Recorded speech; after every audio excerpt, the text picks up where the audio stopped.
Mi nombre es Héctor Vázquez. Tengo 68 años.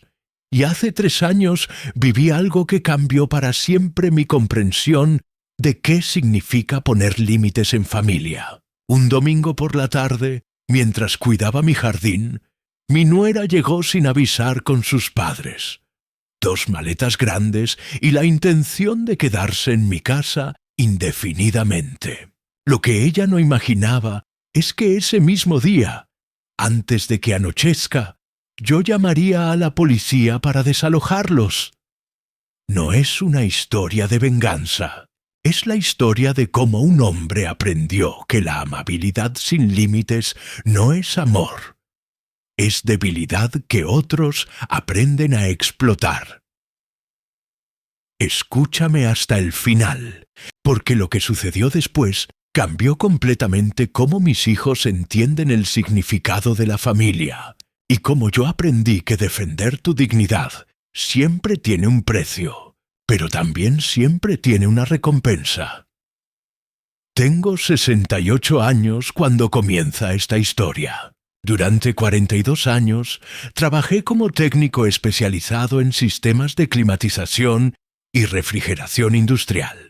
Construí una reputación sólida, esos conocimientos que me permitieron trabajar en hospitales, edificios comerciales, empresas importantes de la ciudad. Pasé décadas reparando sistemas, resolviendo problemas complejos, siendo el tipo de hombre en quien otros confiaban para solucionar crisis técnicas. Pero quiero que entiendas primero quién soy yo realmente, para que cuando cuente lo que pasó, comprendas por qué reaccioné como reaccioné. Este contexto es fundamental, porque mi vida no siempre fue sobre sistemas de aire acondicionado. Fue principalmente sobre la familia que construí con mis propias manos. Mi primer matrimonio fue con Sofía, una mujer trabajadora que conocí en los años 70. Era secretaria ejecutiva, inteligente, con un sentido del humor que me hizo reír durante 23 años. Estuvimos juntos desde que éramos jóvenes, construyendo una vida modesta pero feliz. Ella murió en un accidente automovilístico que sucedió de manera súbita, destruyendo mi mundo de un momento a otro. No teníamos hijos juntos, así que cuando Sofía se fue, me quedé con solo el silencio, el trabajo obsesivo para no pensar en ella y la certeza de que mi oportunidad de ser padre había terminado. Pasé casi 6 años viviendo en soledad. Mis hermanos intentaban constantemente presentarme mujeres. Mis amigos querían que volviera a intentar construir una pareja, pero yo había cerrado esa puerta psicológicamente, convencido de que mi destino era vivir solo, cuidando memorias de alguien que ya no estaba. Entonces conocí a Verónica en el hospital público donde mantenía los equipos de aire acondicionado. Ella era enfermera, tenía 38 años y había criado completamente sola a su hijo Mateo, que en ese momento tenía 13 años. El padre de Mateo había desaparecido años atrás en medio de problemas económicos y de drogas, dejándola con toda la responsabilidad emocional y financiera de criar a un adolescente. Verónica trabajaba turnos dobles, a veces triples, para poder pagar la escuela de Mateo y proporcionar una vida digna. Cuando la conocí, estaba cansada pero no rendida. Seguía luchando con una determinación que me hipnotizó. Me enamoré de la idea de ser padre nuevamente.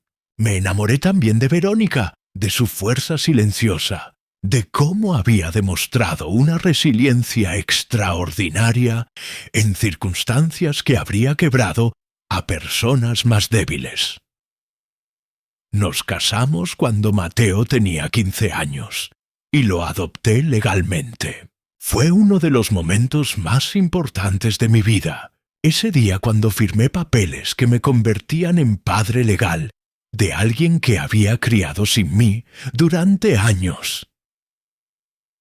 Durante los siguientes 18 años, experimenté lo que significa ser padre en su plenitud más profunda. Lo ayudé con sus estudios de ingeniería civil. Fuimos juntos a eventos deportivos los sábados. Hablábamos durante horas sobre la vida, los amigos, las primeras rupturas amorosas.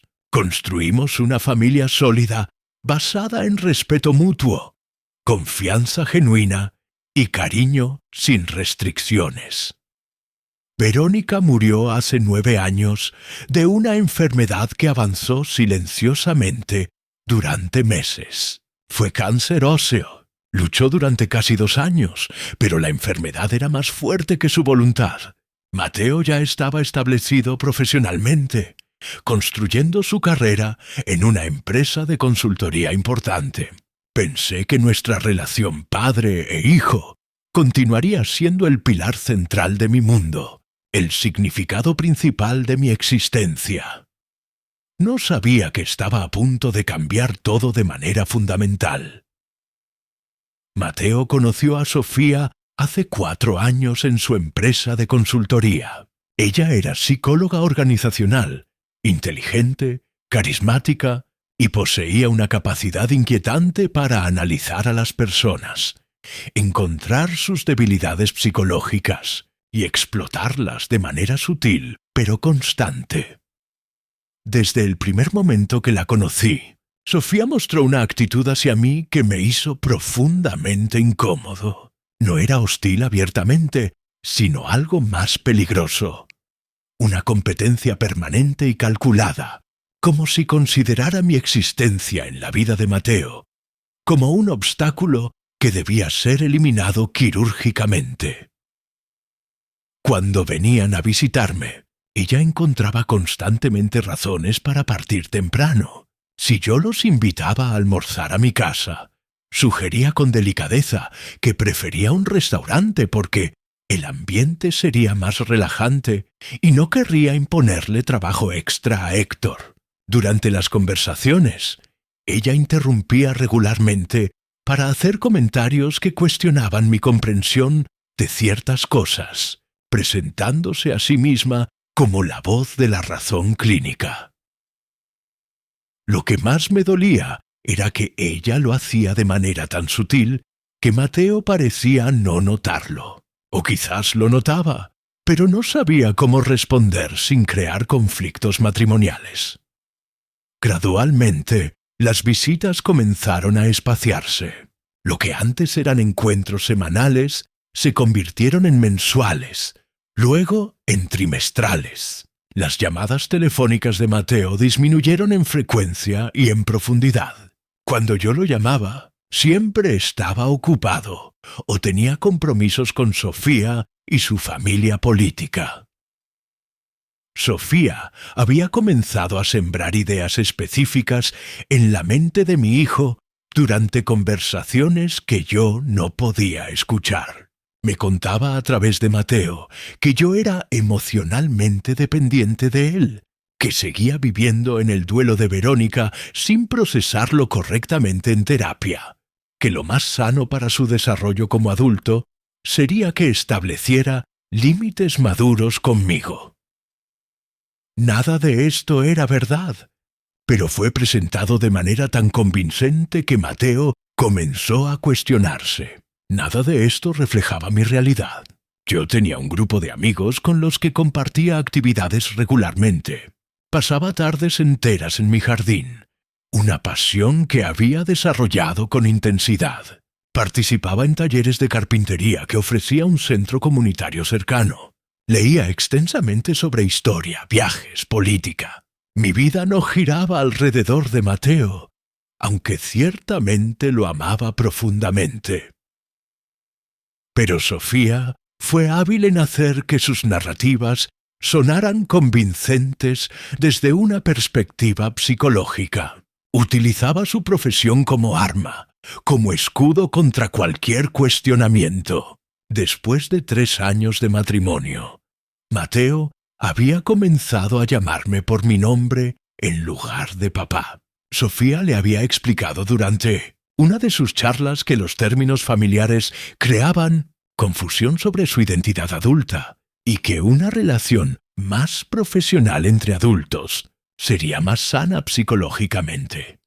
Acepté este cambio doloroso porque no quería crear problemas en su matrimonio, pero el dolor de esa transformación fue profundo. Aquel que me había llamado papá durante 18 años, en quien yo invertí toda mi capacidad emocional de padre, ahora me trataba como un conocido distante en una reunión de negocios. Hace 1 año y medio, Mateo me contactó con una petición que interpreté como una señal de que nuestro vínculo seguía siendo importante, que yo seguía siendo alguien en quien confiaba en momentos difíciles. Él y Sofía estaban enfrentando dificultades económicas significativas. Habían comprado un departamento en un barrio exclusivo que resultó ser mucho más costoso de mantener de lo que habían calculado originalmente. Los gastos de mantenimiento, las cuotas, los servicios, todo era más caro de lo previsto. Además de esto, Sofía había decidido abrir su consultoría privada, un proyecto empresarial que requería una inversión inicial considerable. Necesitaba equipamiento de oficina, depósito de garantía para el espacio, materiales de marketing. Estaban presionados financieramente de manera que no habían experimentado antes. Mateo me preguntó con cierta timidez si podía prestarles dinero para ayudarlos a superar esta etapa difícil. Sin dudarlo un solo momento, les di 45,000 pesos. Eran mis ahorros de varios años de trabajo como jubilado. Dinero que había guardado cuidadosamente. Dinero que había planeado usar para mi vejez. Pero él era mi hijo. Estaba pasando por un momento complicado y yo tenía ahorros suficientes para ayudarlo sin comprometer fundamentalmente mi propia estabilidad económica. Sabía que podía retrasarme en algunos proyectos que planeaba, pero estaba dispuesto a hacerlo sin dudas. Durante los meses siguientes, Mateo se comportó diferente conmigo. Las visitas aumentaron en frecuencia. Las llamadas se hicieron más regulares y más profundas. Volvimos a compartir almuerzos dominicales como hacíamos en los viejos tiempos, cuando Verónica aún vivía. Creí genuinamente que quizás Sofía había finalmente aceptado nuestra relación y entendido que no era una amenaza. Pero cuando su situación económica finalmente mejoró, cuando la consultoría de Sofía comenzó a generar ingresos significativos, Mateo se alejó nuevamente. Las visitas se espaciaron.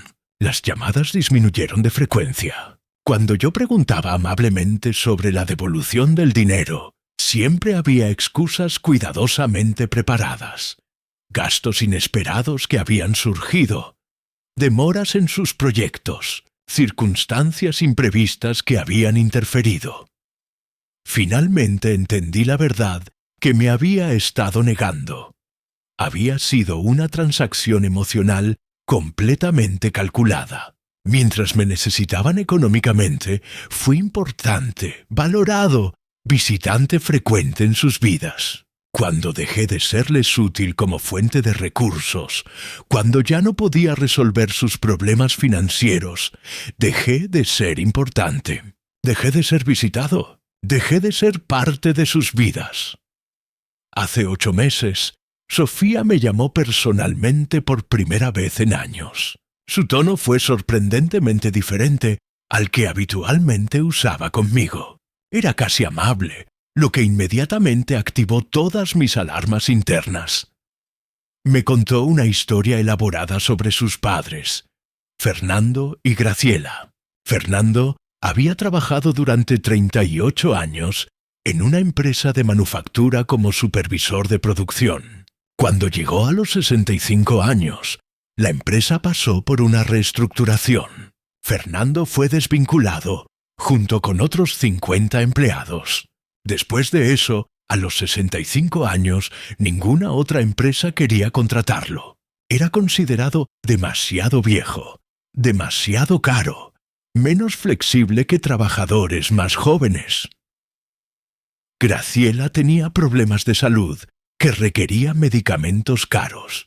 Había sido diagnosticada con artritis reumatoide, que se había agravado con los años. Los tratamientos no eran cubiertos completamente por el sistema público de salud.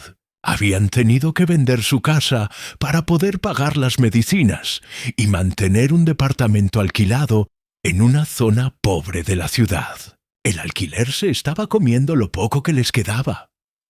Sofía describía todo esto con detalle emocional calculado. Enfatizaba su impotencia al ver a sus padres sufriendo de esta manera. Describía vívida la angustia que sentía cada vez que pensaba en ellos. Me explicaba que ella y Mateo querían ayudar, pero que sus propios gastos, sus propias hipotecas, sus propios compromisos financieros no les permitían mantener económicamente a 2 personas adicionales. Luego vino la sugestión sutil, envasada como si fuera una pregunta genuina. ¿Qué opinas que podríamos hacer? ¿Tienes alguna idea? Yo recomendé opciones convencionales basadas en mi experiencia. Buscar programas de asistencia social del gobierno para adultos mayores. Explorar opciones de vivienda social gestionada por el Estado. Conectar a Fernando con agencias de empleo especializadas en rehidratar carreras de personas mayores. También ofrecí ayuda económica dentro de mis limitaciones como jubilado con presupuesto fijo. Sofía rechazó todas mis sugerencias sistemáticamente, argumentando que sus padres eran personas con dignidad personal, que no aceptarían caridad de instituciones del gobierno ni de extraños. Lo que ellos realmente necesitaban, explicó delicadamente como si fuera una revelación psicológica profesional. Era tiempo para reorganizarse emocionalmente sin la presión constante del alquiler mensual. La insinuación era clara para cualquiera con capacidad de escuchar entre líneas. Durante las siguientes 3 semanas, cada vez que hablábamos, Sofía sembraba comentarios casuales diseñados específicamente para germinar en mi mente. Mi casa era demasiado grande para una sola persona, decía. Me vendría bien tener compañía verdadera a mi edad, sugería. Fernando era muy hábil arreglando cosas del hogar. Mencionaba, sería útil tenerlo cerca. Graciela cocinaba deliciosamente. Agregaba, probablemente disfrutarías de sus comidas. No eran pedidos directos, sino sugestiones cuidadosamente construidas que plantaban la idea sin obligarla a una petición explícita de la que pudiera rechazarse formalmente. Lo importante fue cómo lo pidió, no como una petición directa, sino como una pregunta que presionaba emocionalmente mediante la responsabilidad moral. La felicidad de Sofía, la estabilidad del matrimonio de Mateo, el futuro de sus padres ancianos, todo pendía aparentemente de mi respuesta. Pedí tiempo para reflexionar genuinamente. Era una decisión importante que alteraría significativamente mi vida cotidiana, mi privacidad, mi rutina que había construido cuidadosamente durante años de jubilación.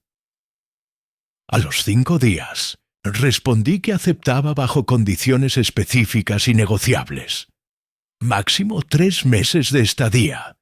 Contribución económica mensual de 2.000 pesos para gastos del hogar. Respeto absoluto por mis horarios de baño y comidas. Establecimiento claro de responsabilidades domésticas distribuidas de manera equitativa. Mateo aceptó todas mis condiciones inmediatamente. Me agradeció profusamente, con una emoción que sonaba genuina. Parecía sinceramente aliviado de que hubiera aceptado. Nunca imaginé que Sofía nunca había tenido ninguna intención de respetar los acuerdos que habíamos establecido. Era un domingo por la tarde de primavera. Yo estaba en mi jardín, realizando la tarea que más disfrutaba en esos años de jubilación. Regar mis plantas ornamentales, podar los arbustos que había cultivado durante años, mantener ese espacio verde que se había convertido en mi refugio emocional. Escuché abrirse el portón de entrada con cierta violencia. Pensé que era Mateo visitándome como solía hacer ocasionalmente los domingos, llegando sin avisar como es tradición entre nosotros. Cuando me giré, vi a Sofía descendiendo del auto con 2 maletas grandes que parecían pesadas, y 2 personas de edad avanzada a su lado, claramente sus padres. «Héctor», dijo Sofía con ese tono de falsa cordialidad que utilizaba cuando creía tener control de la situación. «Te presento a Fernando y Graciela, mis papás. Vamos a instalarlos aquí. Hemos traído todo lo que necesitan para empezar». Me quedé completamente inmóvil, sosteniendo la regadera entre las manos, observando cómo descargaban más maletas del auto, como si estuvieran llegando para quedarse permanentemente. Fernando y Graciela me saludaron con cortesía forzada, evidentemente incómodos con la situación que su hija había creado. Vi la vergüenza en sus ojos. Sabían que esto era inapropiado. Mateo estaba parado detrás de todos ellos, evitando deliberadamente mi mirada, como alguien que sabe que ha traicionado un acuerdo. Pasé varios segundos en silencio, procesando que una línea importante había sido cruzada. Sofía no había confirmado los detalles del acuerdo que habíamos discutido. No había llamado para verificar disponibilidad. Simplemente había decidido unilateralmente que mis condiciones eran negociables, que mi hogar podía ser invadido sin mi consentimiento formal. Dejé la regadera en el suelo lentamente. «Sofía», dije con una calma que me sorprendió a mí mismo, «esto no es exactamente lo que hablé con Mateo. Necesitamos tener una conversación clara y detallada sobre cómo funcionará esto antes de que se instalen en mi casa». Sofía respondió, inmediatamente con esa sonrisa condescendiente que utilizaba cuando creía que tenía la sartén por el mango, cuando creía que había ganado una batalla psicológica.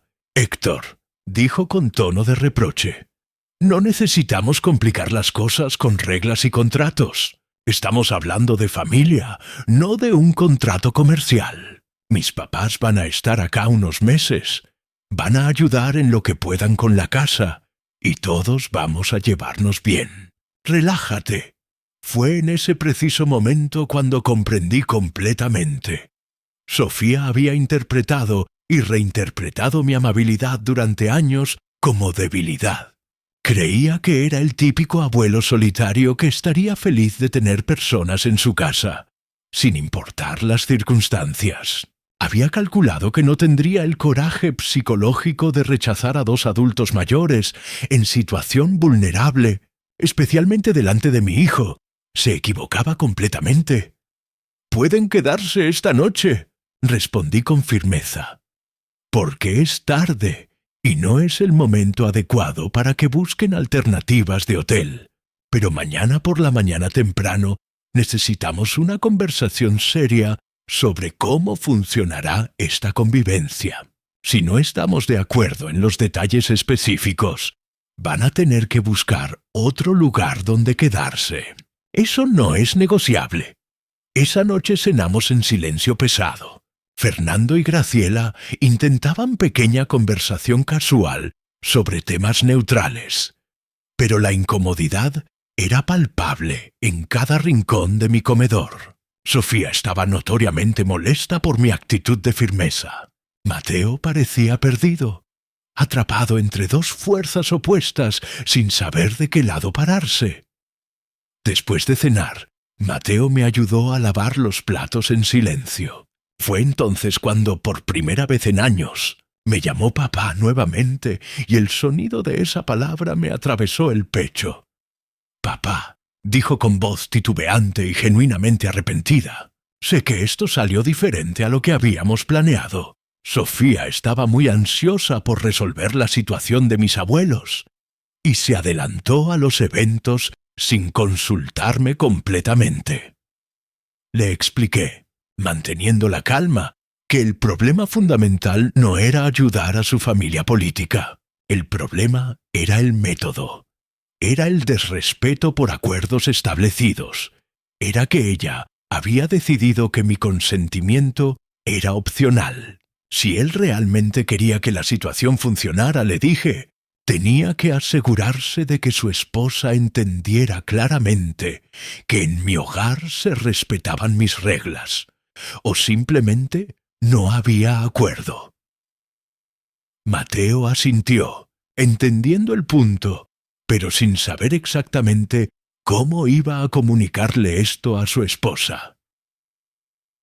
A la mañana siguiente, convoqué una reunión familiar formal en mi comedor. No era una conversación casual.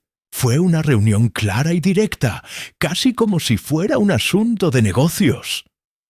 Las condiciones que Mateo y yo discutimos hace una semana siguen siendo válidas y no negociables.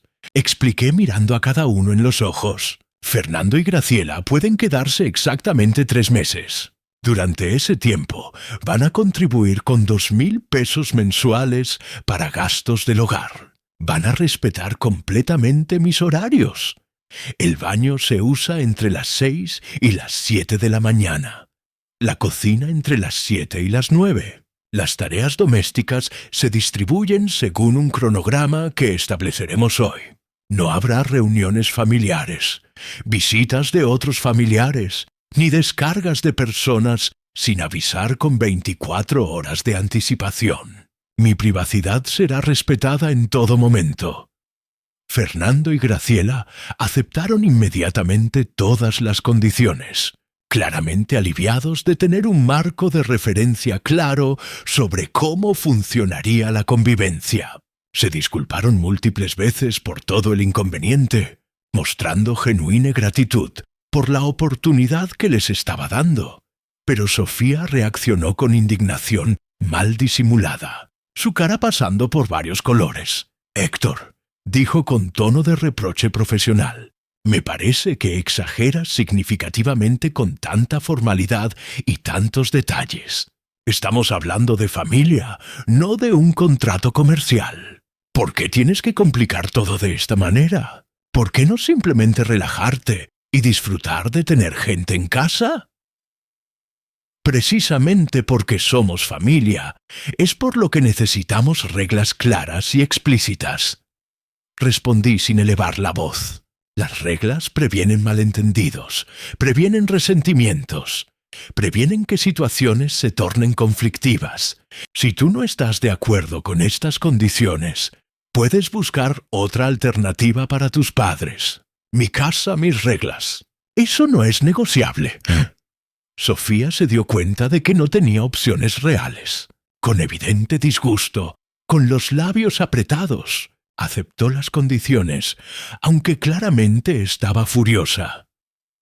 Pasamos el resto de la mañana organizando los espacios, estableciendo horarios específicos para el baño, distribuyendo responsabilidades domésticas en un cronograma visible que colgué en la pared de la cocina.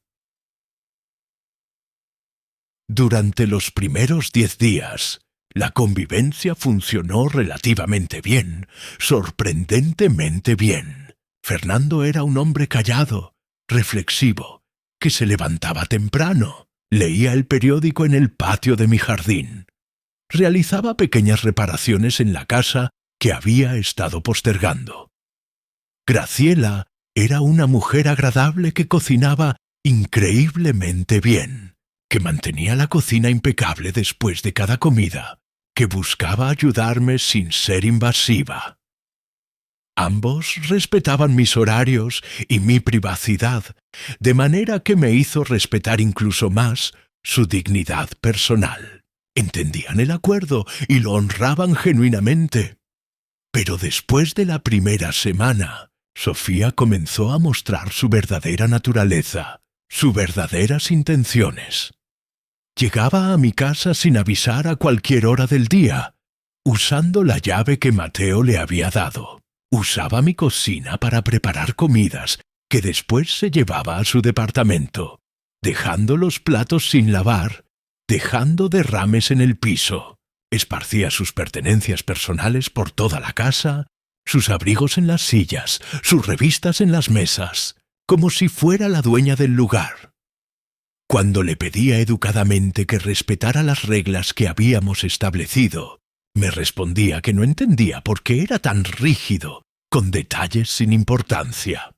«Es mi mamá», decía. «Deberías estar feliz de que pueda pasar más tiempo con ella». Luego escaló aún más sus tácticas. Comenzó a invitar a sus hermanos y sobrinos a almorzar los fines de semana en mi casa, sin consultarme, sin avisar. Mi comedor, que había sido un espacio tranquilo de paz, se llenaba de personas desconocidas que hablaban muy fuerte, que dejaban la cocina destrozada, que trataban mi hogar como si fuera un salón de reuniones público o una cantina familiar. Fernando y Graciela estaban evidentemente incómodos y avergonzados por el comportamiento de su hija, pero no se atrevían a cuestionarla abiertamente. Me pedían disculpas en privado, cuando estaban solos conmigo, pero eran impotentes para ejercer control sobre ella. Mateo estaba atrapado en una posición imposible.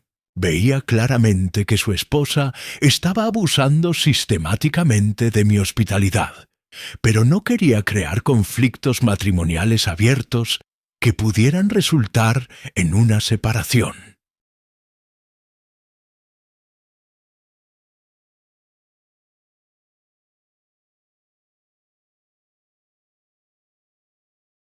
Pasadas 2 semanas de esta situación deteriorándose consistentemente, yo había alcanzado definitivamente el límite de mi paciencia y mi tolerancia.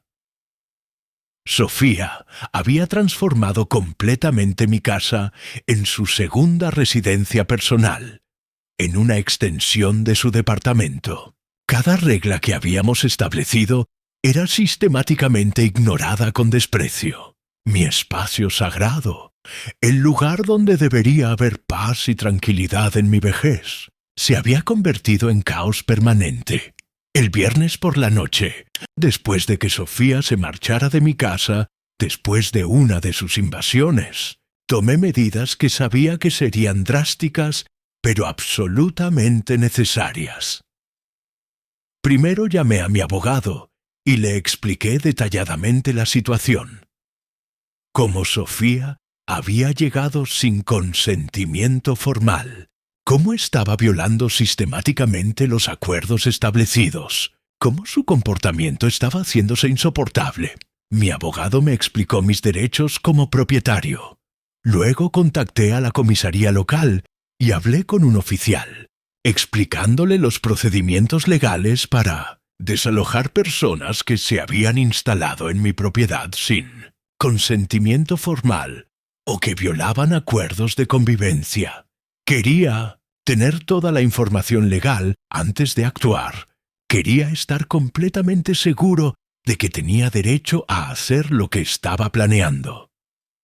El sábado por la mañana, Sofía llegó a mi casa con 2 de sus hermanas y sus respectivos hijos. Había traído carne, carbón, bebidas, como si estuviera organizando una fiesta de barbecue en su propia casa, sin haber informado ni solicitado permiso alguno. Cuando la vi descargar todo del auto, cuando vi a sus hermanas riendo y los niños corriendo por mi jardín, supe que había llegado definitivamente el momento. La llamé a un lado, alejándola de los otros. «Sofía», le dije con firmeza absoluta, «necesito que desmes todo esto inmediatamente y que tú y tu familia se vayan de mi propiedad. No autorizaste esta reunión y no va a haber asado en mi casa hoy. Tú no controlas lo que sucede aquí». Sofía se rió como si hubiera hecho una broma, como si yo fuera un viejo que no entendía. «Héctor, no seas ridículo. Un pequeño asado familiar no le hace daño a nadie. Relájate, eres demasiado tenso. Esto es lo que significa tener familia». Entré a mi casa, cerré la puerta y llamé a la policía local. Expliqué la situación al despachador con claridad. Tenía personas en mi propiedad que se negaban a irse después de que les había pedido formalmente que se retiraran. Necesitaba ayuda policial para hacer cumplir mi derecho como propietario. 30 minutos después, un patrullero se estacionó frente a mi casa. Sofía se puso histérica cuando vio el uniforme del oficial saliendo del auto. Comenzó a gritar que era un malentendido absurdo, que eran familia, que yo era un viejo perturbado con problemas de comportamiento debido a la edad. Pero los policías fueron profesionales y directos. Me pidieron que explicara la situación. Les mostré los documentos de propiedad de mi casa y les expliqué detalladamente que había pedido formalmente que estas personas se retiraran de mi propiedad y que se estaban negando a obedecer. Los oficiales les explicaron a todos con autoridad que, como propietario de la casa, yo tenía derecho absoluto a decidir quién permanecía en mi propiedad y quién no. Si yo les pedía que se fueran, tenían que marcharse inmediatamente o podrían ser acusados legalmente de usurpación. Fernando y Graciela comenzaron sin protestar a recoger sus pertenencias. Me pidieron disculpas múltiples veces, genuinamente agradecidos por los días que habían pasado bajo mi techo. Graciela incluso lloró un poco, reconociendo que su hija había cometido un error. Sofía continuaba gritando que era un viejo amargado, que Mateo se iba a enterar de lo cruel que había sido, que era un egoísta sin corazón. Su voz se volvía más estridente con cada acusación. Los policías le pidieron educadamente que controlara su tono de voz y que respetara el derecho del propietario a decidir sobre su propiedad. Sofía finalmente se calló, pero sus ojos brillaban de rabia. Mateo llegó en el medio de todo este caos, justamente cuando Fernando y Graciela estaban cargando sus últimas maletas en el auto de Sofía. Cuando vio a los policías uniformados en mi jardín y a su familia juntando sus cosas, quedó en total shock, sin saber si estar furioso conmigo o avergonzado por el comportamiento de su esposa. Me preguntó cómo habíamos llegado a este extremo y por qué no había tratado de resolver la situación de otra manera, de forma más civilizada. Le expliqué con calma que había intentado durante 2 semanas completas ser civilizado, que había puesto reglas claras, que su esposa había decidido ignorar sistemáticamente cada condición establecida, que cuando alguien no respeta tu casa, no respeta tus límites y no respeta tu dignidad fundamental, no queda otra alternativa que tomar medidas firmes para defender lo que es tuyo. Mateo trató de convencerme de que diera una segunda oportunidad, que las cosas podían cambiar si todos poníamos más voluntad y paciencia, pero yo ya había tomado mi decisión final. Le dije que las puertas de mi casa siempre iban a estar abiertas para él, pero que Sofía había demostrado claramente que no sabía comportarse como invitada respetuosa y que, por lo tanto, ya no era bienvenida en mi hogar. Gracias por ver. Si te gustó esta historia, dale me gusta, suscríbete y activa la campana de notificaciones para ver más videos.